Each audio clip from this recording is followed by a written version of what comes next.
Welcome everybody to our woman to woman interview. And this month we're talking about the wisdom of our bodies. And I couldn't think of a more perfect person to talk to than Galina Denzel. Welcome, Galina. Hi, Michelle. So good to be with you. Well, Galina wears many hats, has done many things in her life, and she's very knowledgeable and has lots of different experiences. So I know her. She's helped me a lot with my training my staff with teaching them biomechanics and movement. So she's got that background. But Galina is also an author of almost 2 books, right? And she also does somatic experiencing and has all different wonderful backgrounds. So Galina, why don't you tell us about your background in this topic, the wisdom of our bodies. Thank you. What a lovely introduction. I feel like there was something in me that said your body can save you ever since I was like 4 or 5 years old. And it all started with my parents taking me to see Flashdance. And I was 5. I had just turned 5. Okay, I feel really old. But this was also happening in communist Bulgaria. So like Okay. God knows when Flashdance came to Bulgaria. Okay. So I was born in 79, right? So like early 80s. And so my parents took me to take Flashdance to watch Flashdance, and I saw her dance. And something in that said, your body is the way out. And at the time, I had no idea about my traumatic history, about anything like that. But I just knew that I had to start dancing, and that would save me at like that really young age. And movement has always stayed with me my whole life as a way to be an expression, like my life to be an expression of the wisdom of the body. My first kind of official background with movement is I started with personal training in my early 20s, owned a gym for many years. I was kind of like a private training facility. And this is all happening back in Bulgaria. So it's like a completely different world. And I was working with all the special populations and all the people in pain and all the people who couldn't do the big kind of traditional gym exercises that other trainers were teaching from our staff. And I was doing that under a physical therapist, and it was beautiful. It was beautiful learning. It was really expansive. And at the time, I had no idea how my life would unfold. But I thought I would work with pre and perinatal women for the rest of my life. I was like, this is it. Pregnancy is it. This is the population I'll always work with. And then my life kind of took a slightly different turn. And I started being really, really interested more in biomechanics and movement. And then I started studying with Katie Bowman and the Restorative Exercise Institute. And then shortly after I moved to the States, I moved about a year later to the United States to be with my husband, who you've met. And really incredibly at that point, I was clear that the personal training I did in my 20s no longer worked. And stepping into my 30s, I would be working differently with the body. And I spent a few years doing Katie's work and teaching alongside her staff and training other trainers. And it was beautiful, which resulted in my home country of Bulgaria having the most number of restorative exercise specialists in the whole world per capita, right? We have like 12 people for this teeny country, which is really sweet. Thank you. Yeah, it's so sweet. That's awesome. So sweet. And I loved the biomechanics. I loved being a movement specialist. I loved having all the certifications and the developmental movement and doing very intricate muscle testing and being really good at analyzing gait. And I did all these trainings that were just so enriching. But what was really missing from my training was an understanding of pain and chronic pain. And my population in my private practice in Southern California at the time were mostly people with multiple injuries and traumas, very complex histories. And I found myself very like over my head with a lot of it. And the way my brain works is I just study more. So I said, okay, so I need to learn about pain. I need to learn about the nervous system. I need to learn about trauma. And I ventured into my first training to become a somatic experiencing practitioner, which is a particular kind of work that both psychotherapists and body workers or movement specialists or PTs can Mhm. add to their toolbox to be able to work with trauma and the way trauma leaves a mark in our bodies. And then I continued with 2 more trauma trainings later. So um, I have now quite an extensive training, both in shock and developmental trauma. And I feel really, really glad that I have it because my population is complex and Mhm. I'm able to help them both through regulation and supporting the nervous system, and when it's appropriate, also movement. And also because I've worked with so many practitioners and I have such a wide kind of variety of experiences, Mhm. I'm also really always very happy to be on a team with other professionals and Mhm. be able to combine what I know with what a PT can do, with what a craniosacral therapist can do, with what a Mhm. psychotherapist can do, and we can all really take good care of people, which is really beautiful. So that's kind of where I am. Awesome. Yeah. So let's segue into this a little bit because is it safe to say that peace with food is kind of your baby, is kind of your passion right now? And Yeah. why is that? And how did you get from this traumatic thing to the food piece of it? Yeah. So about 5 years ago, I found myself, about 5 or 6 years ago, I found myself completely free from food, weird food behaviors. You can call it food obsession or orthorexia Mhm. if you want to diagnose it. And I had very, very serious food issues, really strong fear of food. I Mhm. had been allergic to many different foods, had done many different diets, and I Okay. just never felt safe around food. Even if it wasn't around weight loss, there was always something around my health that food was a major preoccupation for me. Uh-huh. And I think maybe like a preoccupation with food or orthorexia is the right way to say what I had at the time. Uh-huh. And body image issues have been with me since I started dancing, pretty much. Mhm. And they hadn't left me. And so by the time I was kind of finishing my 3 years of somatic experiencing training, I noticed that I was completely free from any food suffering and any body image issues.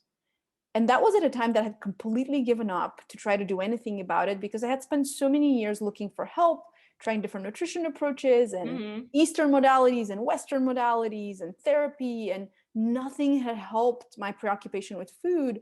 And the fact that my body was not acceptable to me, it didn't matter how my body looked, it was just not acceptable. And so when I found myself free from all these behaviors, I was like spontaneous healing, like what happened What here? was it? I'm What like, was it? I'm on the edge of my Like my what seat. was it? Tell me. And what it was like, oh, I've just spent like 2.5 years going through this very intense curriculum, learning how to become a trauma practitioner. I'm Uh, learning all this science, which we know now that healing from trauma also involves learning. It's very mhm. important for the brain to get what's going on. So I had this really good coherent narrative and understanding Mhm. of my symptoms, but I had also done several hundred hours of therapy Mhm. specifically to teach me how to be in my body. Because even though I was a dancer and I was a mover and I could teach other people how to move, and Mhm. I enjoyed I just enjoyed being alive in my body, there were many ways in which I was not connected to it. There were many ways in which I would ignore it or neglect it or override all these signals that it was giving me because I have such strong willpower. Mhm. And I just kind of learned how to be human again, or for the first time, maybe. And then about 5 years ago, I said, okay, if all these tools helped me, I'm Mhm. going to track my steps back. I'm going to figure out what the tools are, and we're going to test if they work on other people. And so I did my first, it was called Emotions and Food back then, my Uh-huh. first Emotions and Food retreat. And I went to the mountains with 6 women and just like threw everything I had at them. Like, I was like, they How did that knew, go over? like, they had agreed, like, this is an experiment. Mhm. Galina is trying with us all, see if this curriculum works. Mhm. And it was life-changing for each of them. It was amazing. And I was like, if people can learn somatic skills so quickly, Mhm. like why just not teach this? And so I started Right. teaching it in retreat form. And then little by little over the years, it's evolved. It's become the Peace with Self, Peace with Food book, which hopefully comes out in May. Oh, And exciting. we can see on the shelf behind you over there next to your salt lamp. We'll make sure there's a copy. And it became the current curriculum that I teach, which is just a 6-month program that teaches these somatic skills to people who are suffering with food and their relationships to themselves and also to others. Because Right. once you suffer with food, everything suffers. It's such a big deal. It's such a big Right. deal. So I kind of stumbled upon my own healing, and my food work came out of that. I never intended to go and get all this trauma education to support people with eating issues. I was there for my clients who are in pain. Uh-huh. But it also so happens they find a big part of the population I work with around the food. They also have body pain and complex trauma histories. So all my education is coming in and is very helpful because I can combine movement and somatic education, psychoeducation, and also the work in community, which is so healing. Very interesting. Peace with food is what I'm gathering is not necessarily in your eyes really about the food. Is that correct? It's absolutely correct. So it's not like, so I think, and just working with people that have gut issues and that have, they're just really, they just feel really defeated. Like they just don't know what they can eat and what's going to agree with them and what's going to set them off. And so I think this is just really important. And I try to explain this to my clients that, it's not necessarily always the food that you're eating. So can you speak to that a little bit more? I find this really interesting. Yeah, I'd be happy to. And especially this helps people who might eat the same thing on different days. Mm-hmm. And one day it's okay. And then the next day it's like this awful reaction and bloating and pain. And what we look at from a nervous system perspective and through the trauma lens is to see what is the state of the body that you're feeding. So the idea is, okay, it's mealtime or I'm hungry and I'm going to put some food and I'm going to chew it and I'm going to swallow it. It's going to pop into my stomach. But depending on the state of your nervous system, your readiness for digestion may or may not be there. Mm-hmm. And based on how we developed and based on our history, people either, when they're having these issues, they either tend towards having a more hyper-aroused nervous system. So that's the system of somebody who might have more anxiety, more tension in their body, feels like they're always on the go. They have a hard time resting. They might have a hard time sleeping.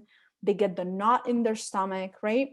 Mm-hmm. And when we are in this constantly hyper-aroused or fight or flight state, what happens is that digestion shuts down. The upper part of the digestive tract shuts down. Because if you are in danger, in physical danger, you should be able to run away, and digestion is not a priority. Right. The lower part of the digestive tract releases, which is why a lot of people get diarrhea when they're nervous. Mm-hmm. But if someone's system trends more towards this hypoarousal, what we know is the freeze response, which is a higher level of response to stress, then everything shuts down. The whole gut shuts down, both upper and bottom. And that's how many people will get their constipation symptoms. Mm-hmm. And so we're assuming that when we're eating, we're in a state that is the rest and digest state, right? I can receive and I can digest and I can assimilate. But that's not the case with so many of us, because we're walking around oftentimes, even if we don't, people are like, but my life isn't stressful. But what physiologically feels like stress might not be what mentally or emotionally feels like stress. And so we walk around in this kind of like constant vigilance or agitation or like a readiness or a worry. And we're constantly processing information. And because we don't have enough time to digest our nervous system responses, because you don't come home from work and you're like, okay, mom is now going to take an hour and a half and she's going to meditate, and she's going to digest her day. No, she's going to do her like, nice and warm belly massage with some oils. And then when my patients are completely left my system and I'm completely stress-free and I've worked through these issues and I've digested my whole day, then I'm going to come out and eat. right? Like you come home and it's like, okay, we have half an hour till dinner. Right. Rush, rush, rush, homework, task your husband with something, and then sit down and eat. Right. And our systems are just not ready.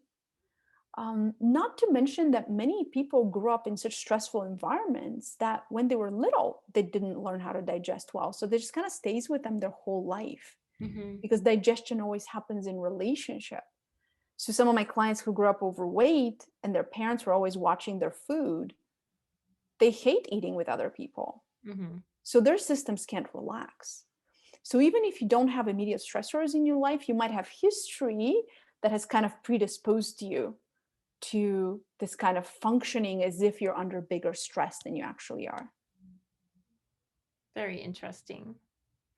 You get so passionate when you talk about it. I love it. I love it. It's my favorite thing. It's my favorite thing. Yeah. People will come to me sometimes with, they'll say they have pelvic issues or pelvic pain or abdominal issues, but when they start working with me, they find out that they have abdominal issues too, or that they have nervous system issues as well. And that, we do this holistic, work together, and they end up having symptoms relief that they didn't even know they had. Right. So I guess what I'm trying to say is, are the people that come to you, do they come to you, they thinking they're coming to lose weight, but then they're not? Or like, do they come to you thinking that they have digestive issue? Like who are they? Yeah, they usually come because they have digestive issues or fear of food around elimination diets that now they can't eat normally. Okay. Or they come because they binge eat and they emotional eat. Okay. Like that tends to be kind of the people that find me. And because I teach about emotional eating, those are the kinds of people that's how I write my materials, and I talk about it a lot. That's the way that people get to me. But when practitioners refer, they'll usually refer for digestive issues or for binge eating. Yeah. Got it. Yeah. Good. Awesome. Yeah. So our work together would be so beautiful. So good, right? So exciting. All right. So I know in my practice and in my programs and with my clients, women confess to me that they don't often tend to listen to what their bodies are telling them. They don't, they don't often even really know what their bodies are telling them. Do you have any quick advice, just kind of what you can tell someone that doesn't really listen to their body, that they can do, like just a quick tip that they can do to, and I know it's a more deep answer than that, but just like some quick advice that you can give someone that needs to be more in touch with their body?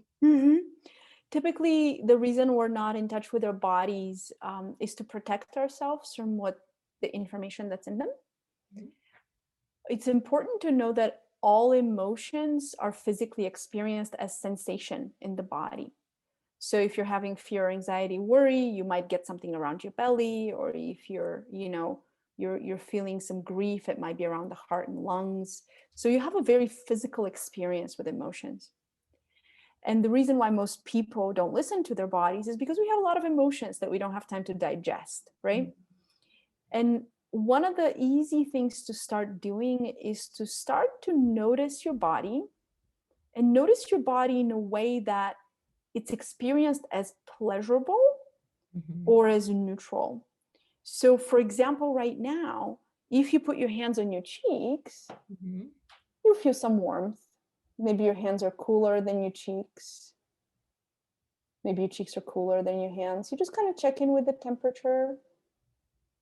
And then you notice, okay, do my cheeks feel heavy or light? Do they feel open or constricted? So you get some information about, how does my face feel right now? Or how does my earlobe feel right now? Or my fingertips? Some areas that are not like your big pain areas or discomfort areas, but really learning how to find a resting place in the body so that I can rest my awareness on this part of the body and I can be at ease with it, that it doesn't distress me when I notice it. And so that's a very important training, to notice what's pleasurable or what's neutral little by little, so that eventually some uncomfortable sensations can be noticed as well. Another really fast interoceptive learning that's very useful is for you to create a stimulus. For example, you can rub your hands together, right, which will kind of make them hot maybe, and maybe they're a little moist. And then when you stop, what do you notice in your hands? And it might be some tingling, some aliveness, some vibration, some buzziness. So when we create the sensation, it's a little easier to be with it than when it's like, oh, like this is just happening to me, right? Like you've created it. So it's an easy way to start stepping into the body, to develop some interoceptive awareness. I love it. So if people are interested in finding you, what would be the best way? Super easy to stay in touch with me is if you come on purebelonging.com, which is my website. You can grab on the first page, there's a free chapter of my upcoming book that's all about emotions. To read that. Yeah, I look forward for it to come out too. And you can grab the free chapter. Once you do that, it's gonna put you on my newsletter list, so then you can get information about workshops and events that are free, events that are paid, when my next group is opening. Another, for the super curious people, another way is just to look at the next Peace with Food workshop that is coming, which is March 21st this month. But I have them almost every month or every other month. So that's also on the website under Work With Me. So really easy. You can also find me on Instagram as Galina Denzel, or follow me there. And it's really easy to stay in touch. And you can also always like direct message me or say, hey, I saw you with Michele Forsberg, and I want to chat, and I would be happy to hop on a call with you. Is there anything else that you would like to say to my community here? Anything? Yeah, I just want to encourage. Maybe something that I haven't covered. Yeah, I just want to encourage people to surround themselves with as much support as is needed. Because oftentimes these feelings of overwhelm in the nervous system, of hyper and hypoarousal, are there because we can't really let down, we can't really let go until somebody's actually there to support us. That's how our physiology works. And so whether that's professional support, like working with you, with a physical therapist or educator, or a psychotherapist, or some sort of a spiritual guidance person, it's really important to have support. And I do realize that it's a matter of access and funds as well, but sometimes there's free groups that offer support and free communities online, that people don't try to do their healing on their own. I think the self-help industry has done a disservice by kind of hinting at the fact that it is self-help, but healing always happens in relationship, and most of our wounding happened in relationship, so it wants to heal in relationship. So that's my invitation, that our rest and digest system is a social system, and we're supposed to be in community for our digestion to heal. And oftentimes we've been so hurt by things around us that we're still living kind of on our own and trying to do everything ourselves. And we put pressure on ourselves to complete big projects and not ask for help, or we can't delegate, just to kind of learn how to receive support. It's huge. Absolutely. That's why I have this community, to create that support. And that's why I have my program, because just having sessions, one-to-one sessions, we need more healing. We need all kinds of things. We need people like you. We need to bring our community together so we can start talking about these things and really feeling them. So, the work that you do is very important. And I'm so glad we got to talk about this together, because I don't think I've actually, we've talked about it here and there, little bits and pieces, but I've never actually interviewed you like this. And it's wonderful to hear the story, and just to visualize you watching Flashdance. I know, at 5 years old. At 5 years old, and like having that wisdom at 5 years old. Isn't Yeah. that amazing? That's just so Amazing, amazing. amazing. And it took forever. It took forever because ballet broke my heart, right? Like it took forever to come full circle Yes, and actually accept the whole journey and be like, it was always my body. It was just like, that's what I had access to at the time. that's right. It's Yeah, beautiful. yeah. Ballet kind of broke my heart too. We can have the broken heart ex dancers club support community. And now we just move more freely, and yeah, it's so much better. Yeah, now we can do silly dancing and not apologize for it. All right. Well, thank you, my dear, so Thank much for you. sharing your wisdom with us and for sharing your tips with us. And I will put your links in the post when I post this. And so, yeah, if anyone needs some peace with food, Galina is your girl. Yeah, thank you. Thank you so much, Michelle. So appreciate you.